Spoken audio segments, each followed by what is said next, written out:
They provide jobs, goods, and services, and places to gather and connect. Thank you. Businesses are the lifeblood of our communities, and many have suffered during the pandemic, but we are here to celebrate local companies and see how some cities have helped them to thrive on this edition of Connected Colorado.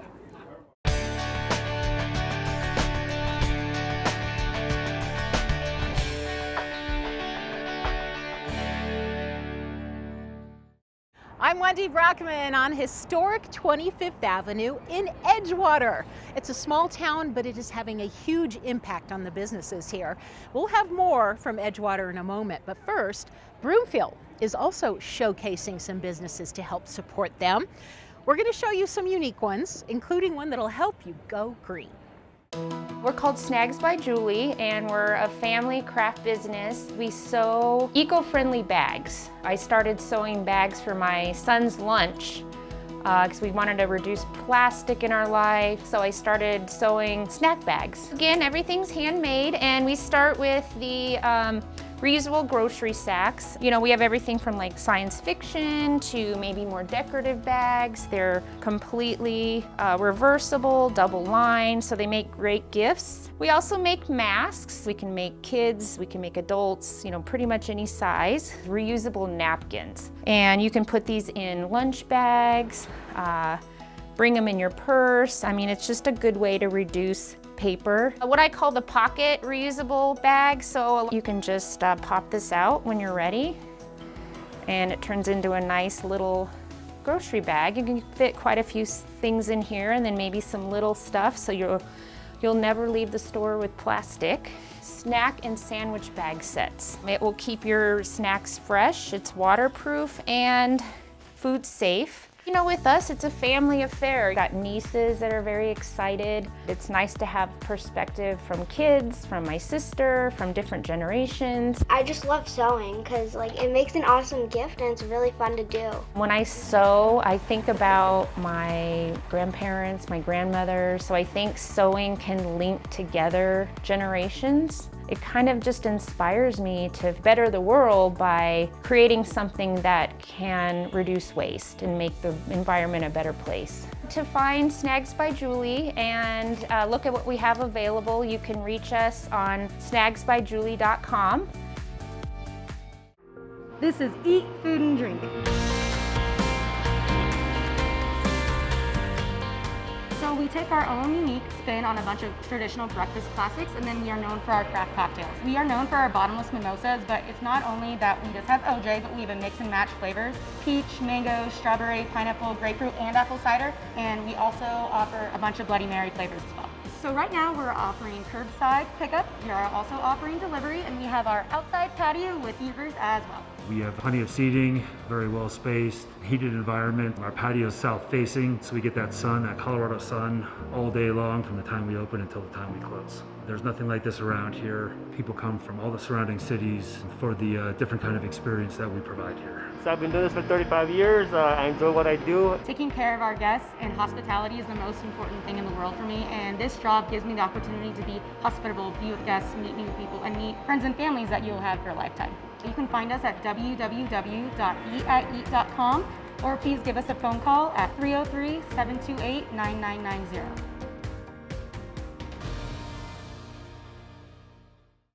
We're Rocky Mountain Music Repair, and we repair band and orchestra instruments and sell new used instruments and all the accessories any band program in the area would need. Me and my wife, Deanna, who owns the shop with me, we both went to school to be band directors, and we love helping kids enjoy music and make it a part of their life. And after a while of working some other jobs, I kind of realized the best way that I could help kids was to give them the best playing horns possible. We built our shop with the idea that if music in the community was strong, our business would be strong. We're getting the kids supplies for school, getting local community bands all the stuff they need. It's not just selling something off the shelf to us, it's building a community of music, and by having that community strong, then we as a business can be strong too. We're glad to be here, we're glad Broomfield is supporting us, and we're super happy to be part of the community. We hope to be here for a long time. For more information, go to RockyMountainMusicRepair.com. This is Three Margaritas Family Mexican Restaurant. We're family owned and operated. This Broomfield location has been here since 1999. We've been here for a while. We're very happy to be here in Broomfield. All of our recipes are from our family back in the state of Jalisco, Mexico. Every customer comes in to help, not just to buy food, but to support the restaurant. And that's really fulfilled our hearts and have brought a lot of good in people. Well, takeout is everything right now. We've done pictures of margarita to go. I'm so passionate about hospitality business. I love seeing people smile once they take a bite off of our plates or sipping on a good margarita. This whole thing has brought a lot of bad in a way, but it's also brought a lot of good in people's hearts. That's one of the things that I love the most. Come see us, guys. Come check us out. Three Margaritas. They can call to make orders, or they can go to 3margaritas.com/Broomfield, where you'll find all of our to-go menu, family packages, margaritas to go. Thank you. So great to see that in Broomfield. I am here now with Grant Babb with Joyride Brewing and Pleasure. Cody Ford with Providence at 5280. I want to hear a little bit about your businesses. Let's start with you, Grant. Joyride Brewing started in 2014 between my business partner and I, coincidentally my brother-in-law. We had this passion of brewing as homebrewers, and then had this great opportunity to find this location in Edgewater, Colorado. And the immediate the opportunity came up, we knew this was our passion, this was the way it's going to happen. And we're so excited to be part of a great community like this. And then in 2019, we were able to get this wonderful rooftop open as well, and has been our savior during the pandemic to be able to have this outdoor space. So Cody, Providence at 5280 is just like this tiny little jaunt right down the street. Just right over there. You took over there in what, 2019? June of 2019, yes. Okay, tell me about your place. You know, I fell in love with it as a previous employee. I was fortunate enough to have the opportunity to purchase the business. First. Yeah, started working at Providence as a bar back initially. Everybody was asking me why I did that, and I said, well, I would like to buy this business one day. Obviously that worked out, but I was able, through those years, to forge a lot of friendships in this community. One of the first friendships I was able to forge was with Grant over here at Joyride. That was very beneficial to us during the opening because of community support, and obviously helped us forge the partnership that we have now on 25th Avenue. Tell me about your partnership, these two breweries. Yeah, a lot of it happened because of the requirement. In order to be open, you needed to have food service.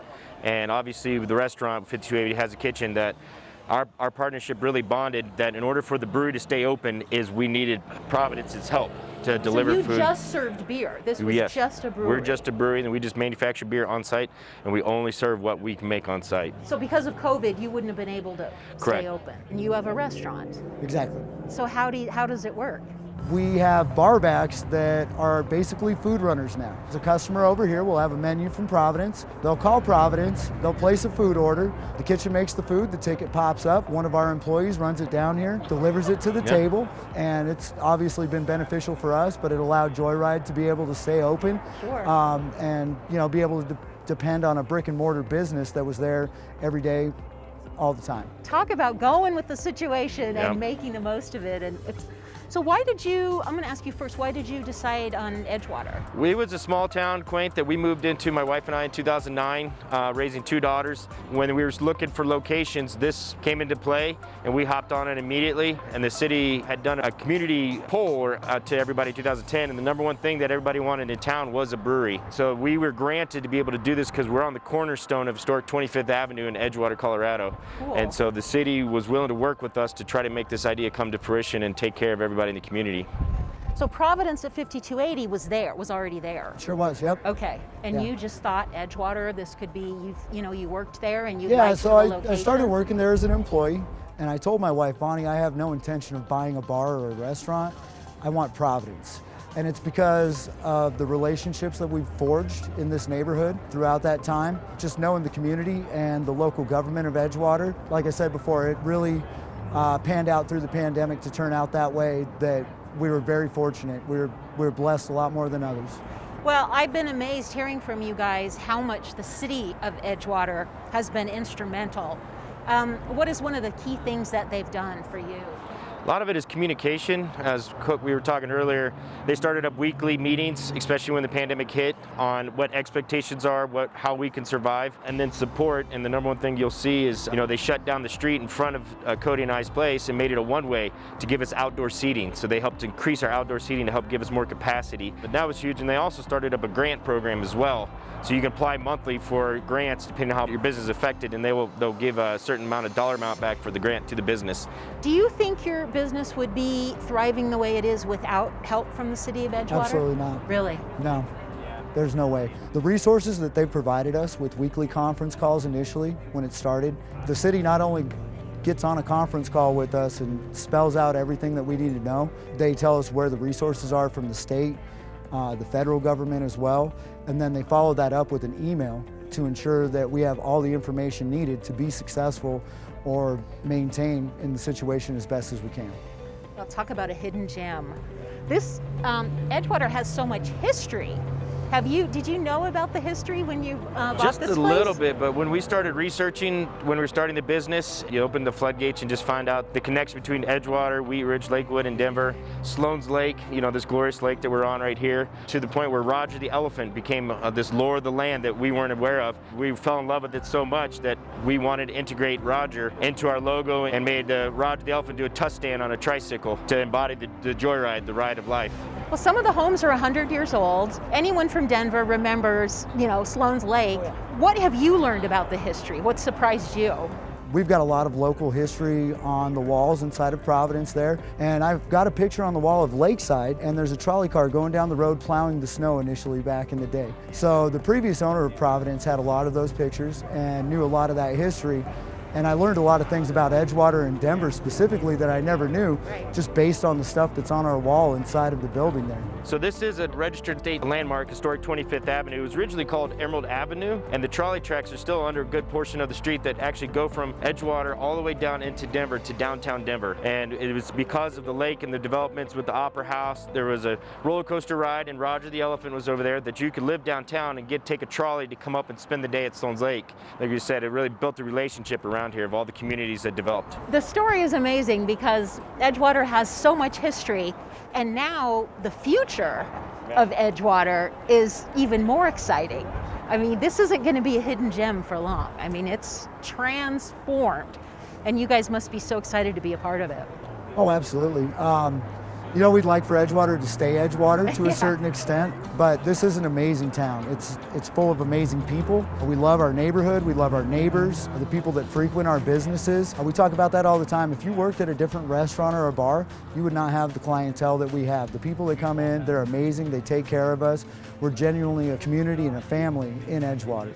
Well, I wish you both luck through this final push of COVID. The sky's the limit for both of you and for Edgewater. So thanks for having us. Yeah, thank you for putting a spotlight. We appreciate the attention. And we are behind the scenes where the magic happens with that handcrafted brew. Opening a business is always a challenge, but doing it during a pandemic takes it to a whole other level. But with the Aurora Small Business Development Center, one entrepreneur found a way.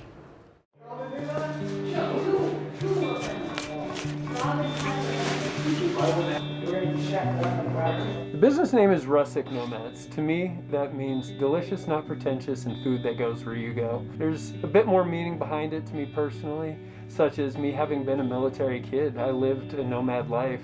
Food knows no boundaries, and to me that is a wonderful thing because we can share with each other our favorite things that we can eat, and it can be anywhere. Our homemade pastrami is something that people have really been appreciating. I've even been getting reviews from New Yorkers who don't pull punches, and they'll give it an A+.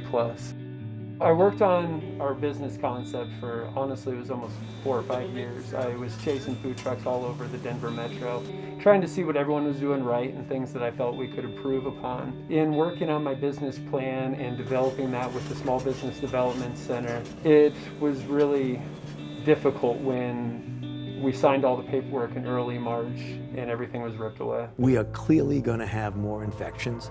There's going to be more problems with regard to... We're very worried about every city in the United States and the potential for this virus to get out of control. About where we need to direct resources and direct quarantine isolation and other... I didn't know what to do. Everything was shut down. I lost all the opportunities that I had lined up to get the business started. I was going to keep my job so I could still provide for my family. That was just all gone. It was gut-wrenching, and I was scared. I wasn't sure how I was going to provide for my family. I feel like it all came together for us around December. It was a really tough month, but then right around the corner, we just started getting our entire calendar for 2021 booked up. And I know we were all looking forward to this new year, and there was a lot of excitement in my world when I saw that we had everything booked all the way through June. And I couldn't be more appreciative of how that's turning out. The Aurora SBDC was instrumental in me getting the business started. Not only did they help me with my business plan, but they helped me get the funds I needed to follow my dream. Hope you guys enjoy. Thank you so much. To me, the definition of a good day is when people have enjoyed our food. I love when we're busy. I love when we just rock it out, but when people enjoy our food is what really makes my heart happy. As far as the future for us is concerned, there's a lot of uncertainty out there still, but I know that we are growing, and whether that is another truck or whether we open a restaurant, I know that there's going to be excitement in there, and I'm very happy for that. At the end of the day, I love that I can chase my dream while providing for my family. All right, back in Edgewater at another cool venue. This is the Edgewater Public Market. They do amazing things here. They have events, art shows, retail, and restaurants. And this is one of the unique shops. It's called the Tangled Ball. Businesses all around the state are getting some great resources through city partnerships, including the Thornton Alliance Business Center. We have partnered up with private, public, and nonprofit organizations to provide counseling and free workshops to our Thornton businesses as they recover from COVID-19. So we've joined in partnership with the North Metro Small Business Development Center, Mikasa Resource Center, SCORE, and the Minority Business Office to provide services in English and Spanish for our Thornton businesses as well as Adams County and the surrounding areas. We provide small and large meeting space, collaborative workspace, free Wi-Fi and use of laptops on site, as well as free counseling to assist you through the COVID-19 pandemic. We are also here to assist you with completing your business grant applications for the COVID-19 resources. The center has been designed with COVID safety in mind. We will be doing temperature checks, requiring face masks at all time, encouraging social distancing, as well as providing hand sanitizer throughout the building. Walk-ins are welcome. You can visit us at 550 East Thornton Parkway, Suite 170. You can call for an appointment at 720-674-3547 or visit our website, thealliancebusinesscenter.com. Next up, a business that not only serves up coffee, but social justice. It's the Whittier Cafe, and this is part of the I Am Denver series.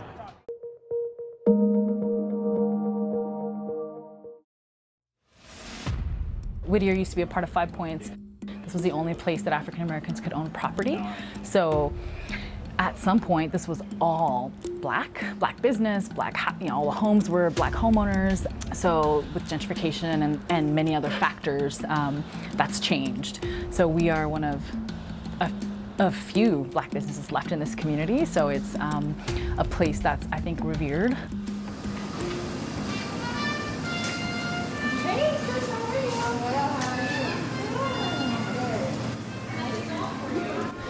My name is Maliki Burhana Mescal. I own Whittier Cafe. We've been here for almost 6 years. We're an African espresso bar, and our focus is social justice.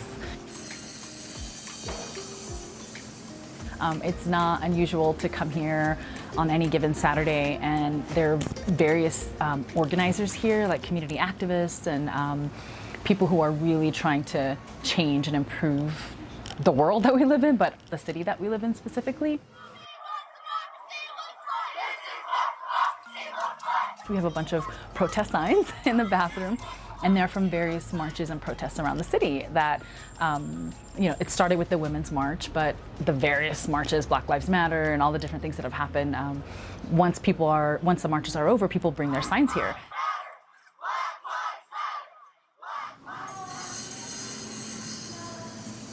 So I I grew up like in an activist household. I'm originally from Ethiopia. I was born in a refugee camp in Sudan. So my parents were, they had to leave Ethiopia because of civil war. And my dad he was a guerrilla fighter originally, and then he quit and then went into Sudan, but he continued his activism there. So we moved here when I was just a few months old.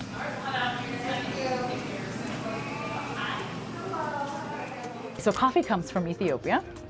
And it's part of the culture. It's very ingrained in everything you do. So we're kind of teaching people about coffee, because coffee connects so many of us from so many different backgrounds. And it was really an organic process to become a social justice coffee shop. And I think that's what's really helped and like solidified our presence here. It started with, there was a young woman in the community who was, unfortunately, she was killed by police. So it started with Jesse Hernandez and people not having a place to organize, a place to meet. And then there were a series of murders, let's be honest, of young people, especially young Black men, and people didn't know where to go. And so we became that place where people could come and just grieve. And so I think, the word just kept getting out, like, we can go there, we'll be accepted there. And so I think we turned into like a landing place for folks when crazy stuff was happening in the community. It was a place that people could come and just compose themselves, if nothing else. Our streets! Our streets! Our streets! Something feels different this time around because for a lot of Black folks, it's Groundhog's Day. Someone else was killed, we'll go out and march, we'll go out and protest, and then a week later or a month later, the same thing happens. I was telling my husband the other day, we used to live in Montclair, and I was driving down Quebec and First Avenue, and there was a group of people with protest signs, and it was Black Lives Matter and all the George Floyd and all these things. And they were all white, and they were multi-generational, and they were in their neighborhood basically talking to other white people. And I'm like, that's powerful. That's so powerful. And that's what it takes. And I think some people will say too, well, most of your customers are not Black. I mean, I would say 75% of our customers are white. And my response to that is, our common thread is a need for justice. So everyone who comes here supports that. If Black lives matter, then so does Black business. And so some people are very intentional about coming to spend their dollars at a Black business in a neighborhood that used to be an entirely Black community.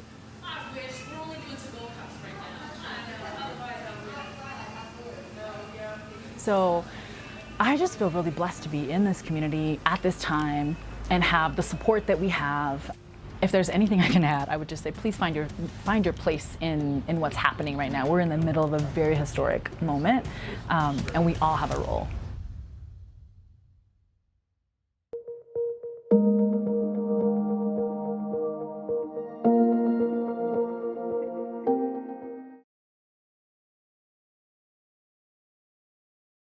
And here's another unique local business, the Velvet Wolf in Edgewater. We're so close to the finish line with COVID, but it's not time to let our guard down yet. This next piece, featuring some North Glen businesses, was produced early on in the pandemic, but it's a good reminder to remember the basics until we're out of the woods. And fortunately, these two businesses have survived. COVID-19 has taken a toll on local businesses. And a rising number of cases in Adams County could mean more negative impacts for your favorite restaurants, bars, and gyms. COVID has had a massive impact on our business, specifically back in March when we actually had to close our facility for almost 8 weeks because we weren't allowed to operate. Really decimated revenues. It was one of those that, employees and contracted workers that we work with had no job for that 8-week period. So definitely not a fun time to be in the fitness space. COVID has impacted our business in an unprecedented way for sure. Our industry went through some massive changes overnight. We went from 98% dine-in and 2% to-goes to 100% to-goes literally overnight. And it was scary. It was a very scary time, a lot of unease going on with all of our employees. But we came together. We're a family here, and we've been pivoting every day since March. If you want to eat in a restaurant, get your hair cut, or go to a movie, then please take the pledge to protect our businesses, our economy, and our jobs. We're a very large company who has, benefits across the nation, but that's not the same for some of the smaller restaurants. So going backwards after we've finally gotten our feet underneath us that'd be really scary. These are real people and real jobs, and real people would be impacted by that. No one goes into business planning on not being able to run and operate their business. So anybody in the fitness industry, this would have a massive impact to not be able to do their livelihood and provide not only for their family, but for their employees' families. Practice the Safe 6. Stay 6 feet from others, wear a mask, wash or sanitize your hands often, be extra safe if you're higher risk, stay home if you are sick, have been exposed to COVID-19 or tested positive, and get tested. We're doing everything we can to be a part of the solution here at Texas Roadhouse, and we really appreciate the support of the community in the same efforts. Do your part, be safe, wear masks, continue to support your businesses, and we are going to continue to provide a safe environment for you and for our employees here. We just want everybody to help be a part of the solution, so taking whatever measures you can to make sure that you're staying safe and healthy, wearing masks, washing your hands, keeping your distance is much appreciated among the business community. Add to that, get your vaccine. Pretty soon this is all going to be in our rearview mirror. I can't wait to see all of your smiling faces. Hey, thank you, Travis. Now some tater tots and fries on the rooftop. In the meantime, stay safe, and we'll see you next time on another edition of Connected Colorado. Cheers!